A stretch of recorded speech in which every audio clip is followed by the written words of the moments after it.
കടുത്ത വർഗീയ വിദ്വേഷവുമായി വെല്ലാപ്പള്ളി നടേശൻ ഇപ്പോൾ രംഗത്ത് വന്നിരിക്കുകയാണ്.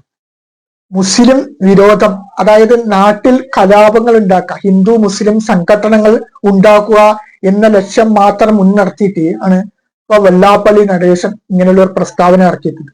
അതായത് മുസ്ലിം ജനസംഖ്യ അനുപാതം വർദ്ധിക്കുന്നു, മലപ്പുറം ജില്ലയിൽ 4 മണ്ഡലങ്ങൾ വർദ്ധിച്ചു, നേരെ മറിച്ച് മറ്റുള്ള തെക്കൻ ജില്ലകളിൽ മണ്ഡലങ്ങളുടെ എണ്ണം കുറഞ്ഞു വരുന്നു എന്നൊക്കെയുള്ള കടുത്ത വിദ്വേഷവുമായിട്ടാണ് ഈ വെല്ലാപ്പള്ളി നടേശൻ എന്ന വ്യക്തി രംഗത്ത് വന്നിരിക്കുന്നത്. ഈ വെല്ലാപ്പള്ളി നടേശൻ 1ഉം 2ഉം തവണയല്ല, ഇതിനു മുമ്പ് പല തവണയും കടുത്ത വർഗീയ വിഷം ചീറ്റുള്ള സംഭവങ്ങൾ ഉണ്ടായിട്ടുണ്ട്. ഏതാനും വർഷങ്ങൾക്ക് മുമ്പ്, ഞാൻ മനസ്സിലാക്കുന്നത് 10 വർഷങ്ങൾക്ക് മുമ്പാണെന്ന് തോന്നുന്നു, അന്ന് കോഴിക്കോട് വെച്ച് ഒരു നൗഷാദ് എന്ന ഒരു വ്യക്തി, ഒരു ഓട്ടോ ഡ്രൈവർ, അതായത് ഒരു അപകടത്തിൽപ്പെട്ട വ്യക്തികളെ രക്ഷപ്പെടുത്തുന്ന, അതൊരു മാലിന്യം നീക്കുന്ന അപകടത്തിൽപ്പെട്ട വ്യക്തികളെ രക്ഷപ്പെടുത്തുന്നത് ഇടയിൽ ജീവൻ പൊളിഞ്ഞപ്പോൾ അന്ന് സർക്കാർ 10 ലക്ഷം രൂപ നൗഷാദിന്റെ കുടുംബത്തിന് വേണ്ടിയിട്ട് പ്രഖ്യാപിച്ച സമയത്താണ് കടുത്ത വർഗീയ വിദ്വേഷവുമായി ഈ വെള്ളാപ്പള്ളി എന്ന വർഗീയവാദി രംഗത്ത് വന്നത്. അന്ന് ഏറെ ചർച്ചകൾക്ക് വെടിമാറുകയും അതേറെ ഒച്ചപ്പാടുകൾ ഉണ്ടാക്കുകയും ചെയ്ത ശേഷം പിന്നീട് നിൽക്കാപ്പൊതിയില്ല എന്നൊരവസ്ഥ വന്നപ്പോഴാണ് ഈ വർഗീയ വിദ്വേഷം പറഞ്ഞ വെല്ലാപ്പള്ളി അങ്ങ് മാപ്പ് പറഞ്ഞത്. ഈ സംഭവം എല്ലാവരും ഓർക്കുന്നുണ്ടാവും. അതിനുശേഷവും പല രീതിയിലുള്ള പല ആരോപണങ്ങളും ഈ വെല്ലാപ്പള്ളി നടേശൻ വരികയുണ്ട്. അപ്പൊ ഈ വെല്ലാപ്പള്ളി നടേശന്റെ ഒരു അജണ്ട എന്ന് പറഞ്ഞു കഴിഞ്ഞാൽ അദ്ദേഹത്തിന്റെ നാട്ടിൽ ഹിന്ദു മുസ്ലിം ഒരു വർഗീയ കലാപങ്ങൾ ഉണ്ടാക്കുക, അതിൽ ഒരു മുതലെടുപ്പ് നടത്തുക എന്നതാണ്. പക്ഷെ കേരളത്തിനെ സംബന്ധിച്ചിടത്തോളം ഇവിടെ ഹിന്ദുവായാലും മുസ്ലിമാനായാലും ക്രിസ്ത്യാനികളായാലും മഹാഭൂരിപക്ഷം പേരും മതസൗഹാർദ്ദത്തിൽ കഴിയുന്നവരാണ്.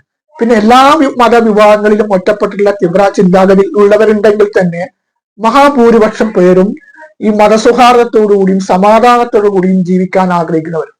അതുകൊണ്ട് തന്നെ ഈ വെല്ലാപ്പള്ളി നടേശനെ പോലെ ഈ PC ജോർജിനെ പോലുള്ള കൊടും വർഗീയ വിഷം ചീറ്റുന്നവരുടെ ഇത് ഏശുന്നില്ല എന്നതാണ് പരമ യാഥാർത്ഥ്യം.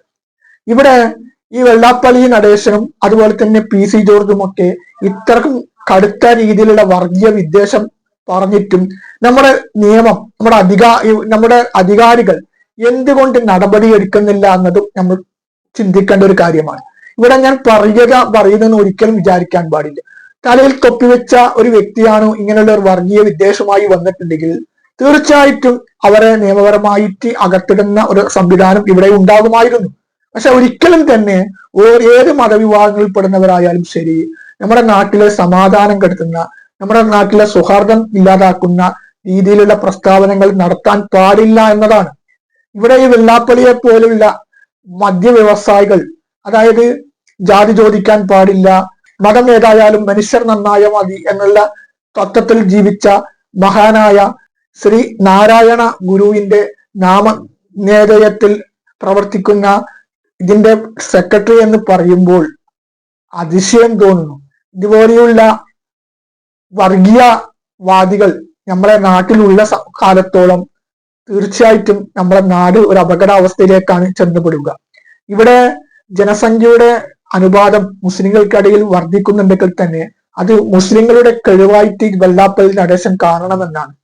മറ്റുള്ളവരുടെ ഇത് കണ്ടിട്ട് ആളിളകി, മറ്റുള്ളവരെ ഇത് കണ്ടിട്ട് കുശുമ്പായിട്ട് ഇതുപോലെയുള്ള വർഗീയ വിദ്വേഷമായി രംഗത്ത് വരുന്ന ഈ വെല്ലാപ്പള്ളി നടേശനെ പോലെയുള്ളവരെ ഒറ്റപ്പെടുത്തുവാൻ, ഇവിടുത്തെ മതസൗഹാർദ്ദം കാത്തു സൂക്ഷിക്കാൻ ആഗ്രഹിക്കുന്ന എല്ലാ വിഭാഗ ജനങ്ങളും തയ്യാറാകണമെന്നാണ് ഈ അവസരത്തിൽ വിനീതമായി പറയാനുള്ളത്.